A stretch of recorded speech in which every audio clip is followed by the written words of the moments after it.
मी नाही जाणार. आपल्याला खूप अंतर पडलेलं आहे. प्लीज हा विचार डोक्यातून काढून टाक.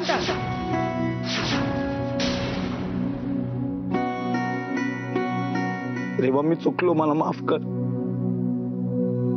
मला कल्पनाच नव्हती असं सगळं होईल. मला सगळं सोपं वाटलं होतं ग. कदाचित हे सगळं मी एक माणूस म्हणून केलं किंवा एक भाऊ म्हणून, पण एक नवरा म्हणून माझ्या बायकोकडे माझं पूर्ण दुर्लक्ष झालंय या सगळ्यात. पण मला माहितीये तू सगळं नीट हँडल करशील ना. माझ्याबद्दल गैरसमज नको करूस हा. Please forgive me. मला माफ कर.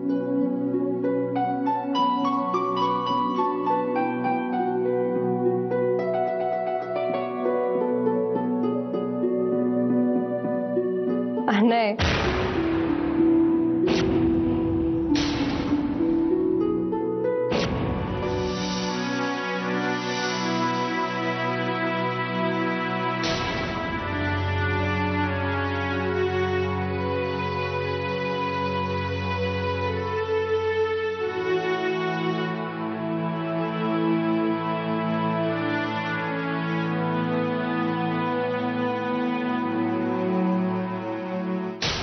अनय सर, खाली मॅडम आले आहेत.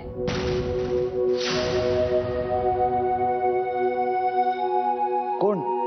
हो, आपल्या रेवाताई. आऊसाहेब घेऊन आल्यात त्यांना. काय? आऊसाहेब रेवाला घेऊन आलेत?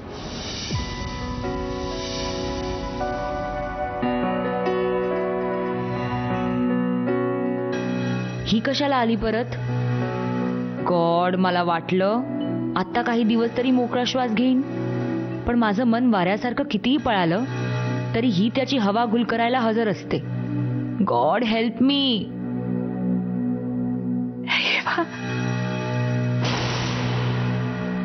आम्हाला कळतंय कपिला, तुम्हाला खूप आनंद झालाय, पण जरा आपल्या भावनांना आवर घाला.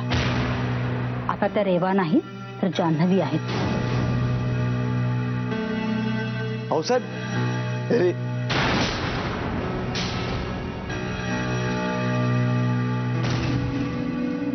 अरे अनय, कसा आहेस तू? अरे हे तर मी तुला विचारायला पाहिजे. तू कसा आहेस? त्याचं काय अनय, जोपर्यंत विश्वजित बरे होत नाहीयेत तोपर्यंत ते आणि जान्हवी आपल्या सोबतच राहतील.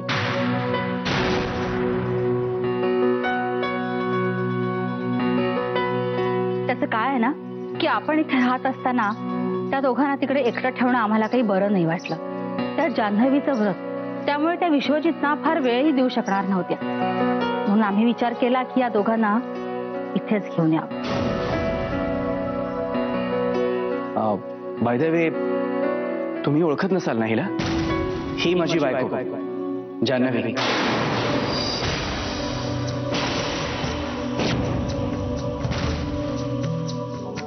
आणि जान्हवी हा माझा परिवार. जान्हवी, तू आऊसाहेबांना तर ओळखतेस ना? या धाकले आई साहेब कपिला. हा मेघदत्त आणि त्याची बायको रोमिला. हॉस्पिटलमध्ये भेटलीस ना यांना तू? आणि हा अनय, माझा खास मित्र आणि भाऊ. जान्हवी, आम्ही जेव्हा पहिल्यांदा भेटलो होतो ना,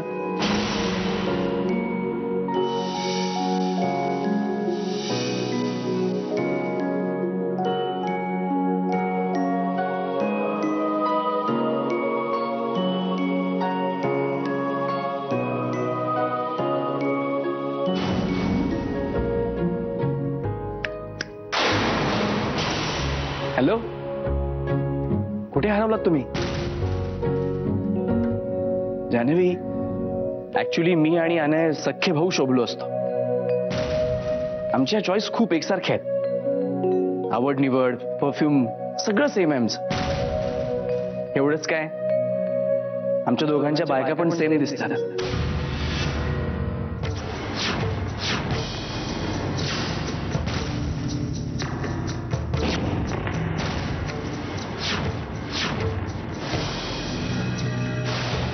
आय मीन अनयची बायको अगदी तुझ्यासारखी दिसायची. काय नाव होतं तिचं? रेवा. हो रेवा. गेली बिचारी ती 4 वर्षापूर्वी.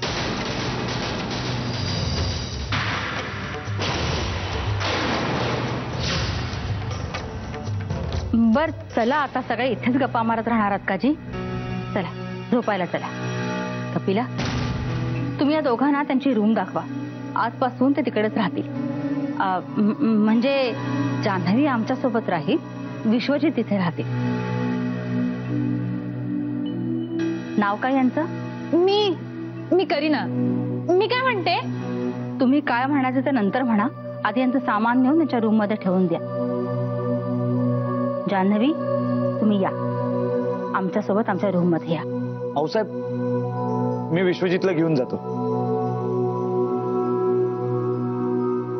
चल, मी तुला तुझी रूम दाखवतो.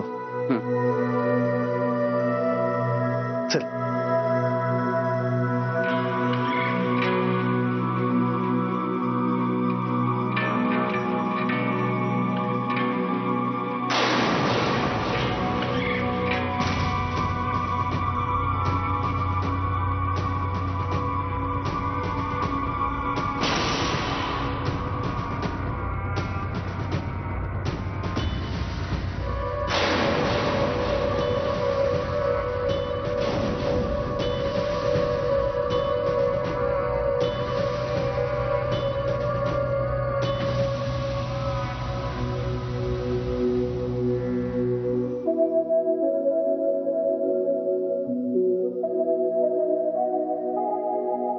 मग मिस्टर विश्वजित, या गेस्ट रूम मध्ये तुमचं पुन्हा एकदा स्वागत.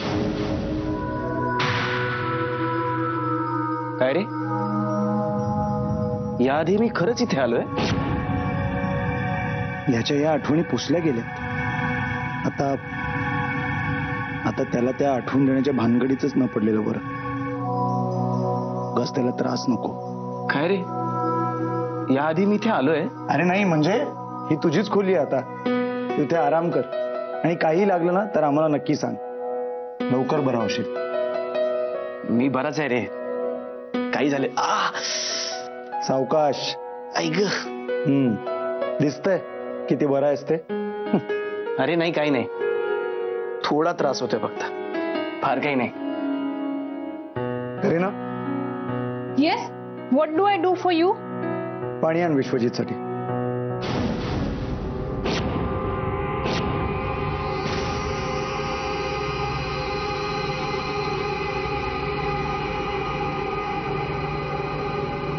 काय ग, शिटक लावून काय बघतेस?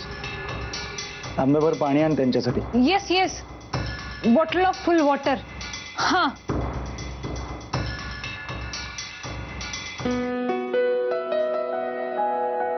विचित्र आहे मुलगी, पण काम बरं करते. एनिवे, तू इथे आराम कर आणि काही लागलं तर तिला नक्की सांग.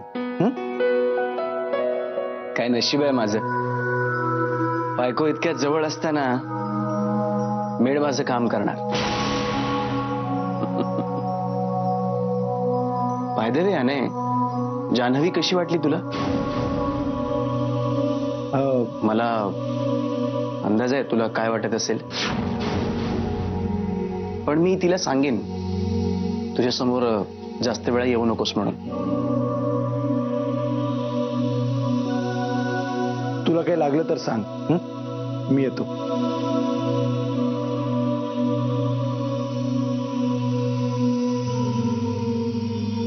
काय यार जान्हवी, इतक्या जवळ असून पण लांब आहेस तू माझ्यापासून.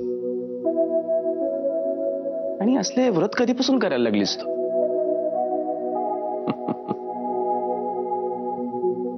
वेडी आहेस तू, माझ्यासारखीच.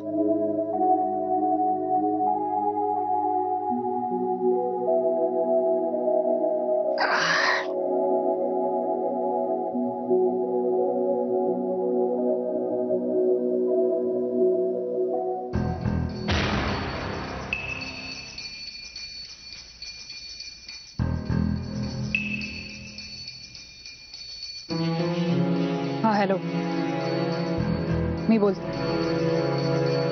विश्वजितच्या बायकोचं नाव काय म्हणालास? जान्हवी.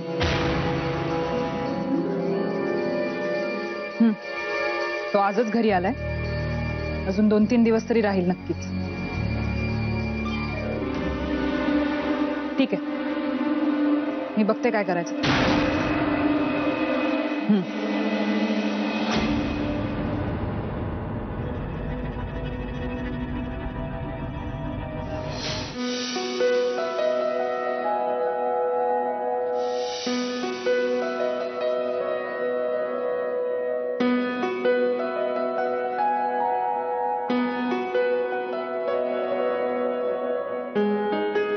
काय नशिबाचा खेळ आहे हा.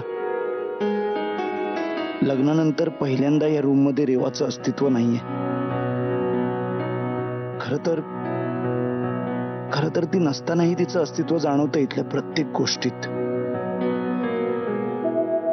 पण तेच तर बोचतंय मला. ती जवळ असूनही दूर असल्याची आठवण करून देतंय ते. ही कसली परीक्षा आहे? माझ्याच घरात मी परकी झाले. आज इतक्या दिवसांनंतर माझ्यात आणि अनयमध्ये किती दुरावा आलाय.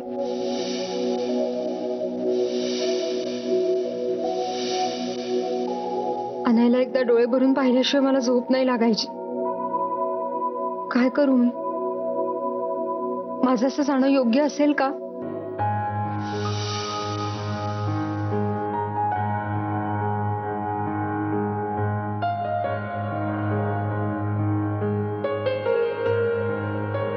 हा दुरावा आता सहन होत नाहीये.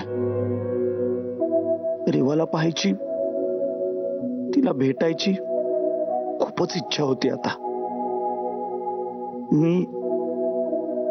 मी फक्त एकदाच बघून येऊ का तिला? जान्हवीचं अस्तित्व किती महत्वाचं आहे माझ्यासाठी. ती जवळ आहे तर मला किती जगावंसं वाटतंय.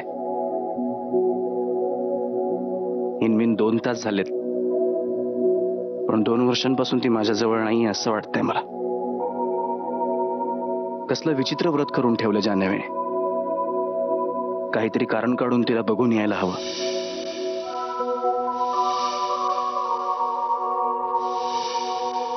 नाहीतर आजच्या रात्रीतच माझी तब्येत ढासळेल.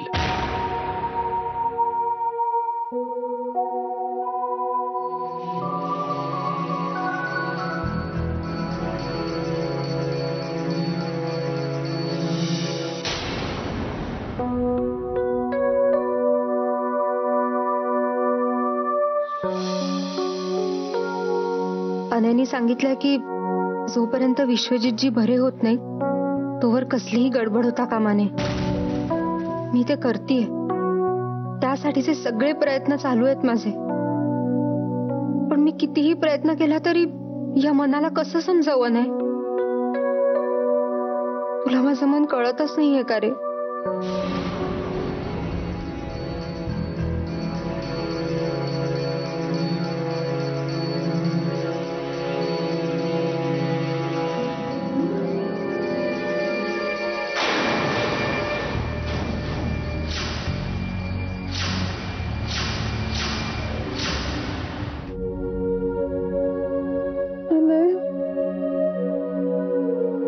जे मला वाटलं होतं ते बरोबर निघालं. काय? का कुणास ठाऊक, मला असं वाटलं होतं की तू इथे भेटशील मला. कधीपासून तुला डोळे भरून बघण्यासाठी जीव आतुरला होता रेवा. आणि हे सगळं काय चाललंय रे? तू माझ्या समोर असूनही मी तुला बघू शकत नाही, तुला भेटू शकत नाही, तुझ्याशी बोलू शकत नाही. या कुठल्या परीक्षेत अडकवलंयस तू मला? कसली विचित्र परीक्षा आहे ही. ह्या परीक्षेचा तुझ्यापेक्षा मला जास्त त्रास होतोय रेवा. माझ्या स्वतःच्या बायकोला स्वतःच्या डोळ्यासमोर कोणाची तरी दुसऱ्याची बायको म्हणवताना मला किती यातना होत आहे ते तुला माहिती नाहीये.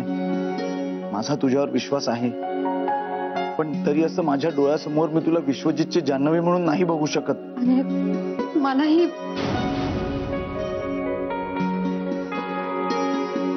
हा क्षण आपल्याला परत कधी मिळणार आहे मला माहित नाही. अजून दुसरं काही बोलू नकोस. मला या क्षणाचा आनंद घ्यायचा.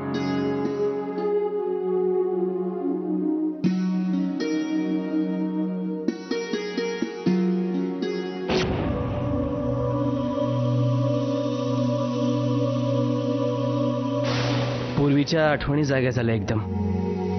जान्हवीला लग्नाआधी जसा लपून भेटायला जायचो तसाच आजही जातोय. तेव्हा ती काय काय करून मला भेटायला यायची. आजही तशीच भेटेल मला ती. देव जाणे, माझ्यासाठी केलेले व्रत मोडू नये म्हणून लांब थांबणार असेल तर.